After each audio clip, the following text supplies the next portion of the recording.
It's an interesting time for business. Tariff and trade policies are dynamic, supply chains are squeezed, and cash flow, it's tighter than ever. If your business can't adapt in real time, you are in a little bit of hurt. So how do you get full visibility and adapt in real time? Over 42,000 businesses trust NetSuite by Oracle, your AI-powered business management suite. It brings accounting, financial management, inventory, and HR all under one roof. NetSuite is the #1 cloud ERP for a reason. It's your single source of truth, giving you the data and control you need to move quickly. Real-time forecasting helps you move into the future with confidence, and with AI built in, you can automate the busy work and focus on strategy. NetSuite helps you see what's stuck, what it's costing you, and how to pivot fast. If I were running a business with a lot of moving parts, I'd use NetSuite for full control over everything. Tame the chaos with NetSuite. If your revenues are at least in the 7 figures, download the free ebook, Navigating Global Trade, 3 Insights for Leaders at netsuite.com/SPI. That's netsuite.com/SPI. You spent months building towards launch day, but when the clock hits 0, your site crashes. Bots swarm, and loyal fans rage on Reddit. That's not good. Fanfare was built to stop that. Fanfare is the drop platform made for high-pressure moments, stampede-proof infrastructure, verified waitlists, and bot filters that actually work. Instead of refunds and rage, you get retention and revenue. And that sounds great to me. Your next launch shouldn't be a gamble. Get Fanfare's 5-step hype drop playbook and learn how to bulletproof your drop at fanfare.io/playbook. Again, that's fanfare.io/playbook. I developed sort of a formula for myself. I keep a spreadsheet. I have all the different ideas of things that I can do. And then I rank them on a scale of 1 to 3 for 3 different categories. Number 1 is how interested am I in doing this? Number 2 is how long is it going to take me to do this? And then number 3 is how much money is this going to make me? Then I take the whole list and I look at it and I go, okay, is there anything that hits all 3 categories? Is there something that's not going to take me a lot of time? I can make a lot of money and I'm going to be really interested in it. And if there's something that hits all 3 of them, yep, that's the one I go for. This is episode 747, the very first episode of 2024. And I always love starting off the new year with some big-time inspiration and specific strategies that might be able to help you. And today, who's going to help us is Victoria Moll, the founder of Contempo Coding. She's in a space, I'll tell you the niche in just a moment, that on the surface might seem pretty dry. Also on the surface might seem like it's not that big of a space. However, she's been able to amass over 100,000 subscribers on YouTube and generate over 6 figures a year. What is this space? It's medical coding. And she's been able to bring some energy into this space and be seen as a leader in this space, sell online courses in this space, and have the top podcast. And it's amazing. We're going to talk about the whole journey. Where Victoria and I first connected was actually during what we call the income stream. The income stream was a daily for 365 days, a whole year, daily, going live on YouTube on the Pat Flynn YouTube channel. And I did that when the pandemic started to bring the community together, to be there to support each other through tough times. And I always remember seeing her username in the chat, Contempo Coding. And now Contempo Coding has grown to a 6-figure business, 100,000 subs, and Victoria is here to tell us all about how it's happened and the decisions that she's making now to keep and maintain her lifestyle, which allows her to travel multiple times a year with her daughter to different places, and it's awesome. And here she is, Victoria Moll from contempocoding.com. You're listening to the Smart Passive Income Podcast, a proud member of the Entrepreneur Podcast Network, a show that's all about working hard now so you can sit back and reap the benefits later. And now your host. When he was a kid, his favorite Halloween candy were pixie sticks. Pat Flynn. With running your own business, legal questions always come with the territory. Like, can I use this contract or agreement? What do I do if a client doesn't pay? Am I even structured the right way for taxes? Instead of Googling your way through legal landmines, imagine having a law firm ready to address your business's legal needs without the sticker shock.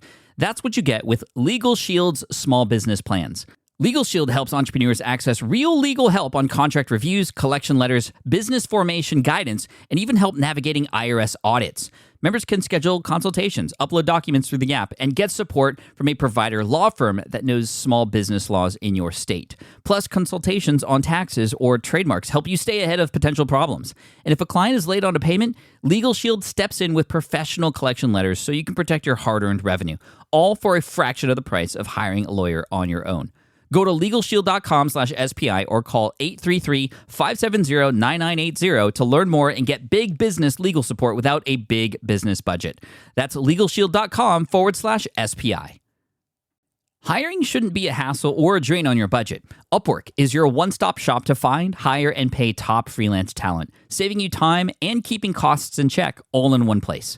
Companies at every stage turn to Upwork to get things done and find more flexibility in the way that they staff key projects and initiatives by assessing a global marketplace filled with top talent in IT, web development, AI, design, administration support, marketing, and more. And I've personally used them myself and can vouch for them. Posting a job on Upwork is easy. With no cost to join, you can register, browse freelancer profiles, get help drafting a job post, or even book a consultation. From there, you connect with freelancers that get you and can easily hire them to take your business to the next level. Upwork makes the entire process easier, simpler, and more affordable with industry-low fees. Post a job today and hire tomorrow with Upwork. Visit Upwork.com right now and post your job for free. That is Upwork.com to post your job for free and connect with top talent ready to help your business grow. That's UPWORK.com, Upwork.com. Go there now. Victoria, welcome to the SPI podcast. Thanks so much for being here today. I am absolutely excited to be here with you today, Pat. And we're kicking off 2024 in a special way. And this is perfect because I remember seeing you almost every single day for a whole year back in 2020 inside of the income stream. And the income stream was when I went live daily on YouTube to just kind of bring community together during the pandemic, and it created something really special. What was your experience with the income stream during that time, and where were you at in your business at that moment? When the income stream started, it was right around the start of the pandemic, and I had been working my job as a side hustle on YouTube, but also working full-time for a hospital and healthcare facility as a medical coding auditor. And I made very good money as a medical coding auditor, but I was kind of dabbling and also doing something for myself. And at that time, I was doing a lot of research. So I was fortunate in the fact that I had already been working from home when the pandemic hit at my full-time job as well as my part-time job. It actually happened right before the pandemic. It was funny because I had purchased a home Valentine's Day of 2020. So I had purchased it with this intent of, I'm going to start my online business. I have this new home office now. I got my cameras set up. I got everything set up to do this home office studio. Basically had a KVM switch, a keyboard video mouse switch, so I could press one button and switch all my peripherals from my day job to my side hustle and sit in the exact same chair, and everything worked exactly the same. So when the income stream came on, it was so great because I was working from home, but I could also have my second monitor playing something else. So I was using that to my advantage to really research and study. And every day there's Pat, and there's always something I'm picking up from Pat's stream, a new tip on how to teach for my courses, or how to set up my lighting for YouTube, or how to do live streams, which is a part of my business now. So it was really helping me out grow that side hustle to the point where I hit that, where I'm like, okay, I think it's time to make the switch, take the leap of faith, and go full time on this. What was your side hustle about? Who were you serving? So I work in the medical billing and coding field. Medical billing and coding, for those of you who don't know, it's the process of taking different reports on patients' diagnoses, their procedures, all their services, their medical equipment, and converting them into unified codes. We need that for a couple of reasons. Primary one people think of is medical billing, right? We have to put everything on an insurance claim, get it out to insurance so they can pay it. But also we need that for a lot of statistical and analytical purposes. If you think of, how many patients have certain diseases, how many of those diseases progress. So we track things like the codes for patients that have diabetes, but then also all the complications you can get from diabetes. So we can use that analytics to make even things like financial decisions. If you think of even like a package of Oreo cookies, the Oreo cookies have that barcode on the back, right?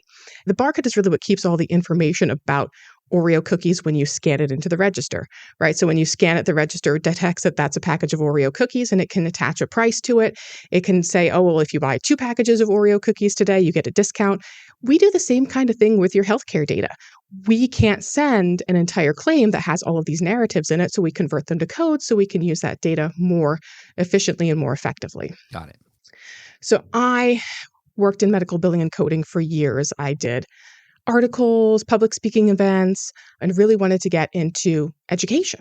So in 2019, I actually got my instructor certification from the AAPC, the company that I'm credentialed through as a medical coder. And they allow you to, once you become an instructor, license their curriculum. So instead of having to develop everything from zero and from scratch, you can just license their curriculum and it's all together. And you're like, hey, now you're licensed. You can teach these courses for different medical coding certifications. So I had passed my instructor certification in 2019 and was teaching in-person workshops and wanted to do online courses as well, which was very timely when the pandemic hit and everything had switched to online courses. I was already starting to get set up. So my business does a lot of online education, a lot of YouTube. YouTube is really what fed all the sales for the online courses. There were people already on YouTube teaching medical coding, but not the way that I was teaching it. I made sure that I did a lot of research into what I was doing, so I was able to produce something that was a little bit more engaging, a little bit more from a production quality, a little bit better. But I started very simple. I started shooting videos on my phone. I was in front of green screens. I was editing the green screen out. Yeah, it's just starting with what I had and building from that. Like when I bought my first professional camera, the Sony ZV-1, that was like a huge milestone for me. Like now I'm not shooting videos on my phone anymore. I have an actual official vlog camera to work on. That's so cool. It was nice because I had all of that background that I'd already been up. I'd already said, hey, look, I'm Victoria. I'm here. I'm a medical coder. I have all these different credentials behind my name. I have these published articles. I've spoken at these national conferences, and I had that backing. So I could say, hey, I'm kind of an authoritative source in this. And also, I brought things in from, I think, a little bit of a different angle. Prior to being in medical coding, I was actually a pop culture blogger. Really? Back in like the GeoCities days where you would have to code your own HTML. Yeah, I remember those days. I used to have websites about, Transformers and Sweet Secrets and Polly Pockets and TV shows back then. And I would do all these pop culture blogs. And I was pretty popular at it. Like I had one deal where I had made, I think, a makeover of a Optimus Prime figure. And Hasbro, prior to the Shia LaBeouf Megan Fox movie come out, was going to re-release the Transformers original cartoon movie on DVD. So they're like, oh, we love your article. We can send you a screener of the DVD, like the You've Got the Touch, You've Got the Power Transformers movie. I'm like, oh, this is awesome. So I had like this little bit more of a fun personality, and I had been in internet culture for long enough to kind of bring this different spin into medical coding. I'd worked in an instructor in a tech school, so I knew the curriculum and I knew it was kind of dry. So I really wanted to come out here and be like, hey, let's learn this, but let's be a little bit more excited about it. Let's try and figure out different ways that we can spin this to make it more engaging for the audience and for the students. Yeah, that's a great point. I mean, there's a lot of us who feel like maybe our material isn't conducive to an engaging YouTube video, and I think that's wrong. I mean, I'd love for you to explain a little bit more in detail about how you took this topic that is, on paper pretty dry. What were some of the specific things you did on YouTube to make it more engaging, to put that sort of internet pop culture personality into it? Do you have any specific examples of that? Yeah, it's a balance between figuring out your personality and the professional personality. And I think over the years, I've kind of dove in a little bit more to the more pop culture personality, the more fun side of Victoria. I think maybe just hitting 100,000 subscribers this year, or I guess last year. Congratulations, by the way. I mean, that's a huge milestone. 100,000 subs in the world of medical coding. Like that's pretty wild. Thank you. It's a lot. It's absolutely a lot because it's a small niche, but I've done very well with the small niche. Another case for the riches are in the niches. I mean, I'm saying you know? It absolutely is. It absolutely is. When I meet people and I'm like, yeah, I have this multiple six-figure business and it's based off of medical coding, they look at me like, How? medical coding, really? That is really cool. It's not what you would think of, but I grew up kind of watching people, like my sister had a video game convention and like James Rolfe, the angry video game nerd, would come and visit at the convention and do meet with him. So I liked these little online personas, but I didn't want to kind of take it to that far. But I would look out at them and kind of gain some inspiration. Like, how are these people who are in like gaming engaging with their audience? And then I would find people like, oh, Harris Heller, and he'd talk about the different equipment that you can use and how to set up OBS. And I'm like, oh, well, the way that they're setting up some of these live streams that they're doing, I think there's some inspiration that I can take and bring this back into what I'm doing for medical coding. So I would do live streams and I would kind of set them up a little bit like what gamers were doing. So what is that like? Like how I'm trying to imagine a live stream about medical coding, like on the surface. And I know it's not like this, but it's like, is it just like, all right, everybody, these are the medical codes for these diseases. Everybody repeat after me or say in the chat. Like, no, I know it's not like that, but I'm curious. And of course, we can all see this. The replays, I'm sure, are available on your YouTube channel and whatnot at Contempo Coding. But what's a live stream like? Like, what are you doing? So when I do live streams, they're like an AMA, an Ask Me Anything, but they're more so geared towards career questions. There's a lot that goes on with the exams, the certifications, getting continuing education credits that people have questions on, and they just like having someone that they can ask those questions in person. The other interesting thing is medical coding. We do a lot of things with books, and we're still in a paper book stage. I'm trying to transition everyone into ebooks because that's the way the industry is going, and it's a bit of a struggle. People like their paper books. So sometimes I'll go over like case studies and I have a document camera. I've taken my document camera and have shown my face and then also the document camera at the same time. Here's where you flip through the pages in the books. Here, if you're looking this up, here is where you find it so they can see me. I'm making eye contact. I'm engaging with them, but I'm also physically showing them how to go through their book. Or, hey, I need to find a job. Okay, let me show you how to get on Indeed.com. Maybe instead of typing in medical coder, you type in one of the medical code sets, ICD-10-CM. Now it's bringing up all of the jobs that are looking for that skill set versus necessarily the job title. So now we have a wider net of jobs that we can look at to apply for. Wow. I love that. And the idea of you setting up a camera, sort of, is that like a top-down camera showing the book and then your face is kind of in the corner kind of thing? Basically, yeah. So yeah, they can see what I'm doing and then they can see me as well. I love that. Which is what I used for a lot of my online courses as well. The funny thing is, with the pandemic, so many instructors were thrown into it and they taught in-person classes. They were used to, I am side by side next to my student and I say, turn to this page. And if they can't find it, I can reach out and turn the page for them. Now they're thrown into this and they're brilliant teachers, but they don't know how to use this equipment. They've never had to teach online before. So I became this resource for teachers as well, that they said, hey, go to this YouTube video and you can watch on Victoria tell you how to page through your book and what's in your book, because I don't have the equipment to know how to do it. So I became not only a resource for students, but teachers as well. And I had actually a college in Florida reach out to me early on and say, hey, Victoria, we realized a couple of your videos, the subtitles are a little messy. And a lot of our students with disability in being able to hear, we need those subtitles and they love your videos, but these couple ones aren't subtitled. We captioned them for you. What? Can you just upload these videos to your YouTube channel so that we can have the proper captions for these students? And I'm like, absolutely. And thank you so much for saying that, because I want to make sure that all of my videos are going to have captions on it for those people that do have disabilities and do need the captions for the videos. That is a cool story. Like, you had no idea that was even happening, and then somebody reached out and was like, hey, can you make sure these are great? And now you know, and now you're going into all the other videos probably to make sure everything's correct and you're doing them that service. That is absolutely wonderful. On your online course, tell me a little bit about how you decipher between what you offer for free on YouTube and what you've packaged in the course.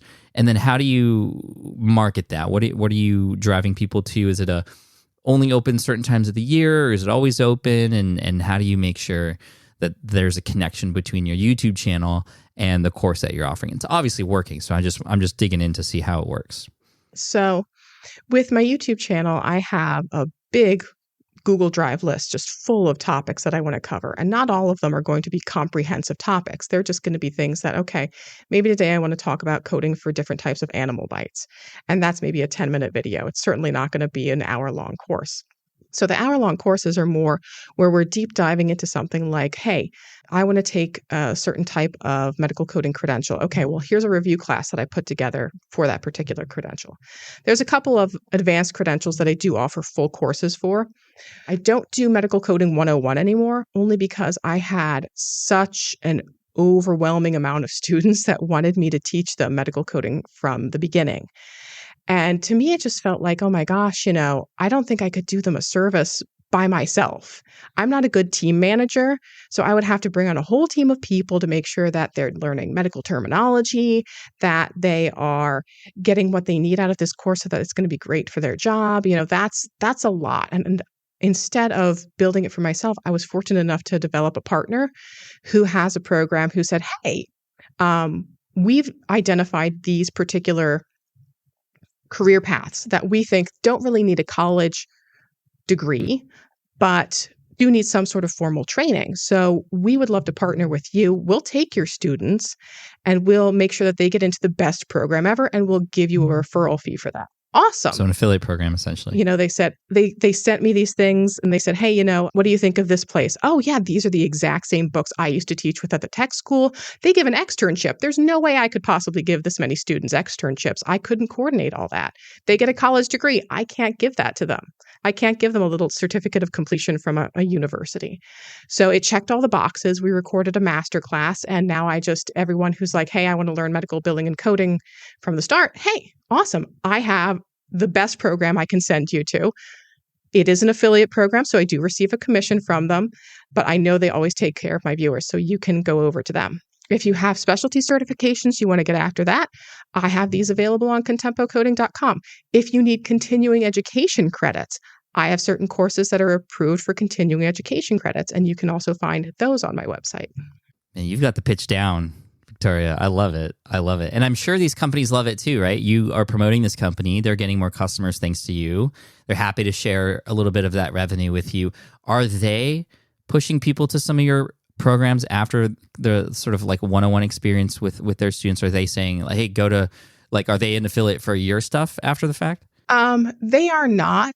I might be in the future if I start pushing out more continuing ed credits, but I think they do flow kind of naturally backwards where, I'm kind of the person that says, hey, this is what the industry is. If this is a good fit for you, here's where you can go and get formal training on it. And then when they're done, they're like, oh, Victoria was so great. I'm going back to her channel because now I need to find a job. Nice, right. What does Victoria say about how to find a job now in this career? Love it. Okay, that's really helpful. You had mentioned earlier that you have a license to share this information and do create curriculum around it and such. Like, what does that look like as far as do you have to pay the organization anything as a result of that, or was it just simply a matter of qualifying to be able to do that? Because I mean, you remember my story with the lead exam. There was no license to be able to do that. I just kind of did that, and they were fine with it. Right. But then I know in some cases people are curious about doing something like this, but it has to be more formalized like this. So I'm curious about what your experience was like there. My goal from the beginning was always to become an independent instructor. When I had started out in medical billing and coding, I was hired off my internship at the hospital. And they said, hey, we need certified coders. If you want to become a certified coder, we'll have this instructor come in. You pay for it. If you pass the exam, we'll reimburse you. Awesome. The material at the time was not anything great. So while my instructor was very knowledgeable, very fantastic, like the material was so dry. So my goal had always been, okay, well, I think one day I'd like to do this and become an instructor myself, and hopefully I can make this a little bit more engaging than the dry material that we have. So one of the first things I had to do was become an approved instructor. There's qualifications in order to become an approved instructor and license their material. You have to be in the industry for 5 years. You have to pass an instructor certification. And then they will allow you to license the material. So I have to pay an annual licensing fee and then a per student fee as well. Got it. Ideally, down the line, it might be better for me to start developing my own material. And that is something I'm looking into.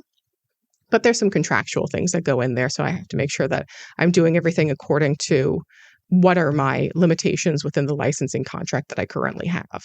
That makes sense. And you don't have to get specific with numbers here if you don't want to, but as far as like what you charge for a course, it's obviously a percentage higher than what the fee is per student plus, your annual fee kind of based into that, right? So you're still generating a profit after that. And like you said, you're generating 6 figures a year, which is amazing. So despite still having to maybe share some of that profit with the company or the organization, like you're still able to build a viable business on top of it and then some. It's very popular for people who are, especially in the educational space, teaching something in a more online course fashion to also have the one-on-one coaching or the group coaching programs on top of that. Are you exploring any of that? And if so, what does that look like? Or if not, why not? So yeah, like you said, I do make a good amount of money. I have to pay some amount in licensing fees, which is worth it because to develop the curriculum from start would be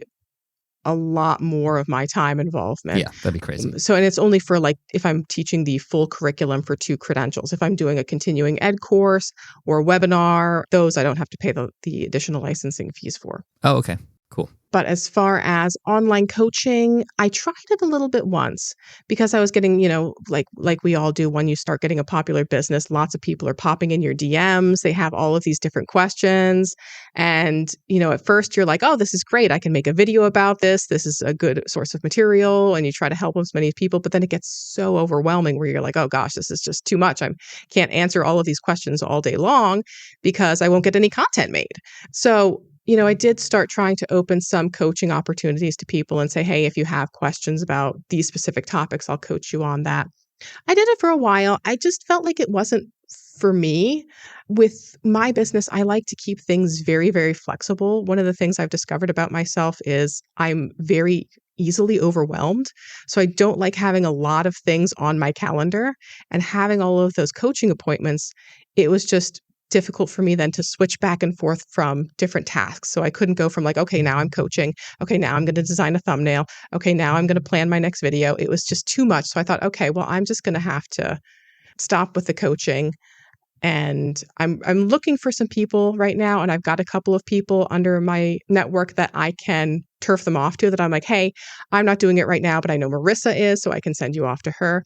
And that way they're still getting the help that they need. And I'm still able to produce the content that I love that helps everyone else out. Amazing. So YouTube, 100,000 subs. Have you gotten your silver play button already? Yep, I keep it right here behind me. Oh, there it is, right behind you. It's funny. Love it. Sometimes when I'm shooting in different areas of my office, I'll move the silver play button behind me to where I'm shooting just so it can be in the background. I'm so proud of it. Oh, it has to be in the back. I mean, you see it behind me over here too. And especially in a smaller space, it's so well deserved. And it doesn't come without obviously learning a little bit about YouTube and what works and what doesn't on there. Tell me about your YouTube journey in particular. Like, was it always working really well for you? And if not, when did it really start clicking? Yeah, I had published one of my first YouTube videos maybe in 2017, and I think it's still out on a different channel somewhere, where I was just kind of experimenting with it at the time and had to put it to the side because I was going through a divorce. My mother passed away. I had moved back home with my dad. My dad is a little hard of hearing, so it was constantly loud in the house. So it was very difficult to ever record YouTube videos. There were times where I would have to find a little corner of my bedroom and put the green screen kind of tucked behind my dresser so I could get something recorded. And interestingly, there was a manager at the hospital that knew I was looking for a space, and she told me that there was a secret library at the hospital that I could borrow. So I would start shooting some of my online courses and videos there. She's like, yeah, it's a secret library. It was sponsored. Oh, no way. So we can't ever convert it into anything else. One of the doctors is using it for their private office, but they're not supposed to be. But if you knock on the door on Saturday, he'll let you in. And while he's rounding on patients, you can go and record there. And I'm like, awesome. I'm going to go work in the secret library at the hospital. Wow, that's kind of neat. So when I started working from home and had this official setup, and I was like, oh my gosh, here we go. I'm going to start my online business. I'm going to be an online instructor. This is going to be great. I spent a lot of time researching YouTube. One of the first books I picked up that was really helpful with my YouTube journey was actually Superfans. And that helped me learn all of those great tools about building an audience and finding my vibe and understanding your vibe attracts your tribe, and that maybe other people that I look at that have a different kind of vibe, they're attracting a different kind of tribe. So maybe I want that tribe over there, and I'll attract the people that are most fitted with me. One of the things I struggled with when I started really doing a lot of YouTube videos was I didn't know how to do my makeup for YouTube. And it was a little annoying because I'm like, I bet guys never have to think about this. They never have to think, oh, I'm going on YouTube and I'm going to have to figure out how to put on my makeup. We don't normally, although I'm sure there are male YouTubers who do really excellent things with makeup to stand out even more. But no, I don't even think about that sometimes. So what was going on that was making it difficult? So I've had a very simple makeup day-to-day face, and I didn't know how to do, like, what kind of eyeshadow should I do? Should I wear eyeliner? What kind of, should I make things shiny? Should I make things not shiny? Lipstick, no lipstick? I wasn't sure. Like, I had to watch videos on how to do my makeup, and I couldn't find any videos on how to do makeup specifically for when you're filming videos. And there's a type of makeup that's called, oh gosh, what's it called? It's like a glitter on your face, and it's kind of like makes you look like shiny. And I thought, oh, this is so cute. It's going to make me look all dewy and cute and lustery. And I put it all over my face, not realizing that when the light is reflecting on it from my ring light, instead of looking all cute and dewy, I would just look greasy. So I had all these videos really greasy because I had on all this makeup shimmer, and I am like, oh, okay, I'm supposed to wear like matte powder. So it took a while for me to even figure out like how to do my makeup so that it reflects on the lights and that it looks good for thumbnails, and that, I'm 40 years old. So, a little bit of the laugh lines and so forth, making sure that those aren't as apparent as they usually are. Oh man, that's a great story. But you're right. It's something I don't often think about, but now I'm going to watch my videos and wonder, can I put on anything that would help out a little bit, especially with like the reflection and stuff? Yeah, that's interesting. So that's like one little thing that you learned along the way. What about for reach and getting found on your videos? How much are you involved with nailing the titles, nailing the thumbnails, and all the things that, a lot of YouTubers say are like key to success? My early process was pen and paper. I had a little notebook where I wrote down to myself, okay, number 1, what's the hook of this video? Number 2, who's this video for? Is there a story I can tell related to this video? And then I would go through bullet points of the content. And it was frustrating working through the process, but now it is so nailed down. So it was worth going through all of those struggles. Where I'm recording right now is a leased office in a co-working space.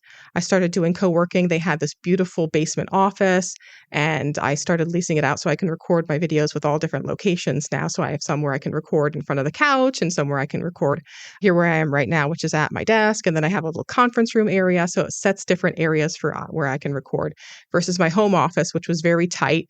I could set up like one ring light. So I kind of outgrew it. But my process has developed throughout that, but stayed kind of true to that. I always think of, okay, here's my hook, here's my idea for what I'm a story I'm going to tell, or is it just bullet points of things I'm going to cover? So now that I keep that all in a Google Drive, and I have a template that I use, that every time I start out a video, I just fill in, here's my topic, here's my thumbnail idea, here's what I'm going to cover. So it's very streamlined.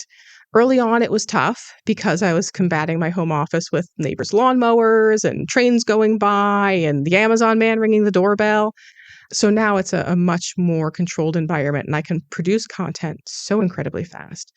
But yeah, I did a lot of research in the beginning about things like search engine optimization, how to put keywords in. I actually, one day during the income stream, won YouTube Secrets. So that was one of the first YouTube-related books then that I got. And shortly after that was when Daryl Eves came out with the YouTube Formula, which was very eye-opening, that book, about how things like even the words that you're saying are picked up by YouTube and used for the algorithm.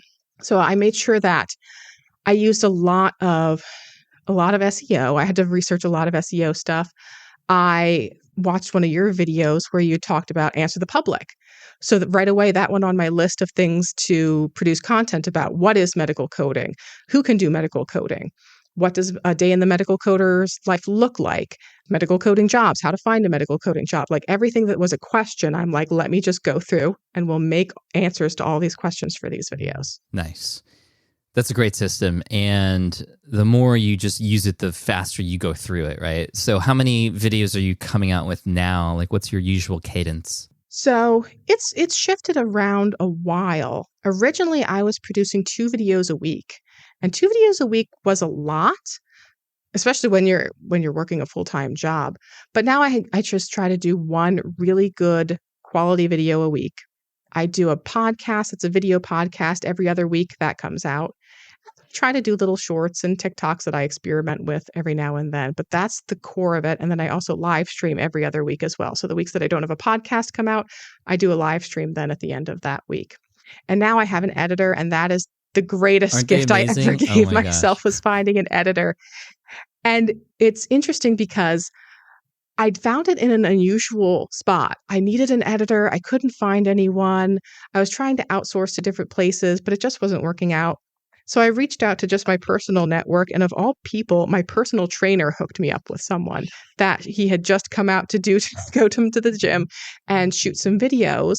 She had graduated, I think, with a film related or film adjacent type of degree from Temple University. And she said, "Yep, I'll edit your YouTube videos. This is how much I'll charge per video." And I went, "That is amazing. I love this." So now I try to, as much as I can, just batch record 3-4 videos and then send it off to the editor. And I'm kind of good then for a while. Look at that. That is amazing. How much, if you don't mind me asking, is it per video with that particular editor? $200. $200 per video. Worth it? Yep. Absolutely. Oh, absolutely. Absolutely so worth it.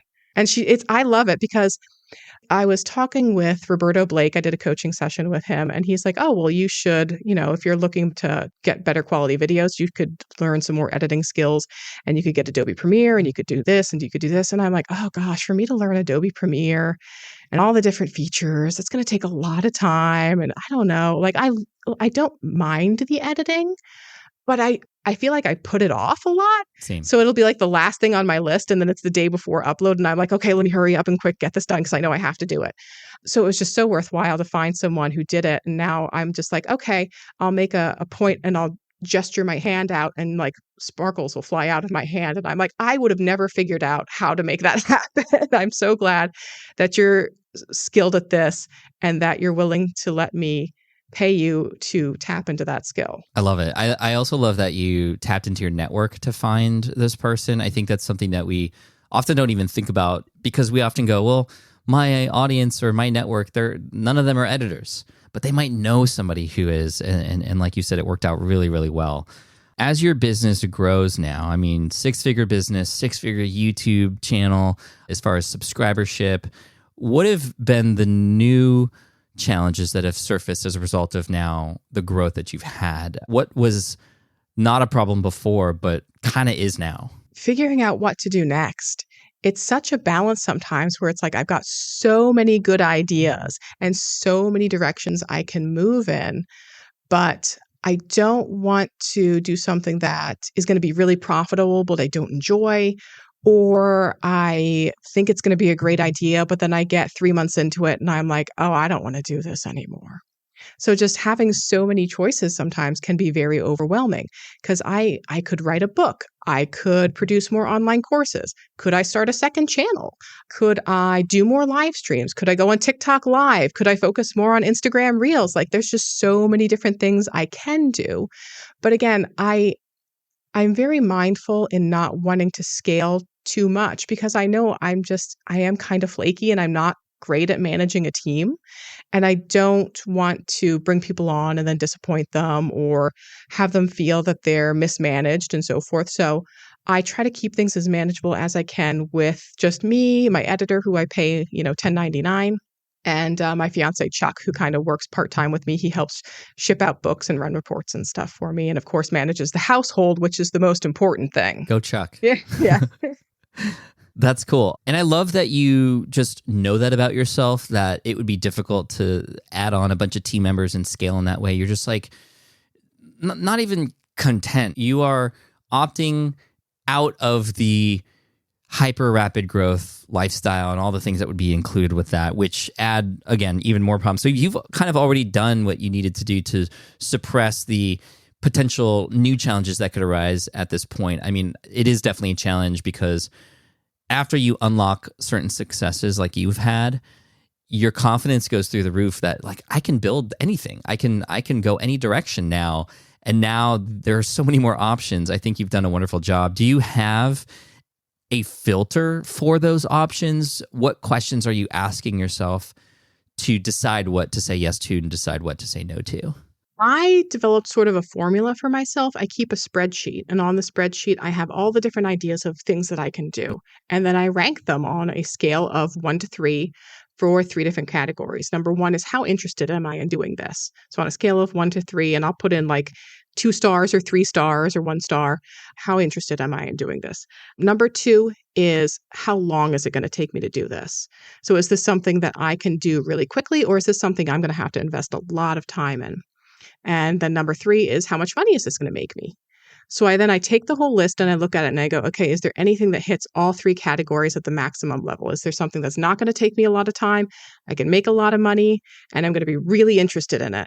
And if there's something that hits all 3 of them, yep, that's the one I go for. If not, okay, what's the closest thing I can do? Maybe is there something that I'm really interested in? It's going to make some good money, but it's going to take me a lot of time. Okay, well, is that maybe the one that I want to sacrifice right now for my next decision, that I'm going to sacrifice the time and it's going to have to take me a lot of time to do this? That is great. I mean, it's very similar to Essentialism, which is a book that a lot of us have read, where you kind of rank the things that you're doing. And it's like, okay, if something is, 0 to 5 on that list out of 10, it's like, okay, that I should not be doing that anymore. But then it's the 6, 7s, and 8s that are the trouble things, the things that you could continue to do that you kind of enjoy doing, but then they're not necessarily moving the needle like a 9 or a 10. And in this strategy, it's just very clear. If they are going to be of high interest to you, it's not going to take a lot of time and it's going to make you a lot of money.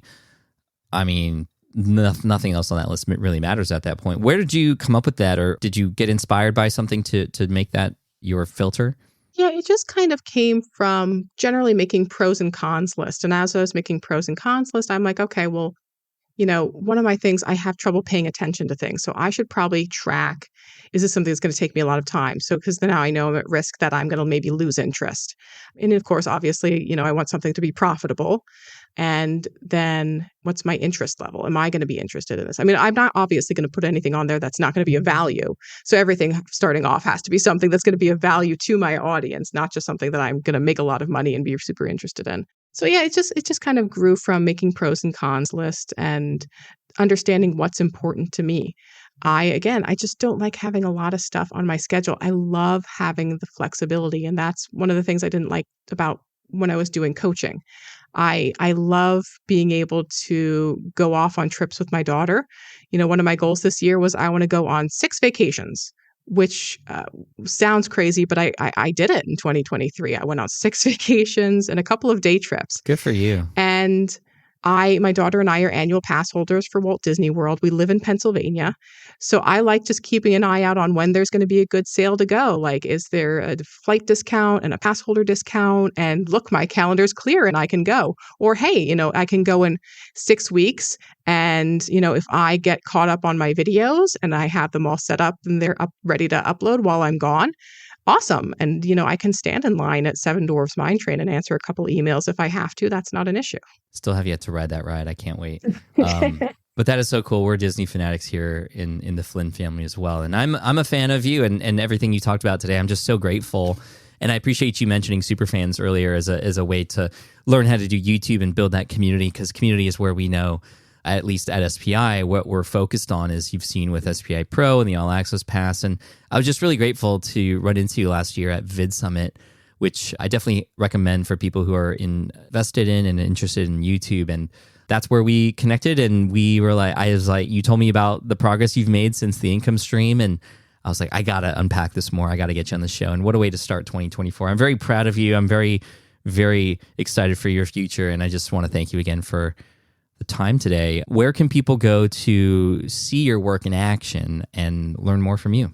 Yeah, so I'm on contempocoding.com. I'm on YouTube as Contempo Coding, TikTok Contempo Coding, Instagram. That's basically the username and handle that I have for all my social media outlets.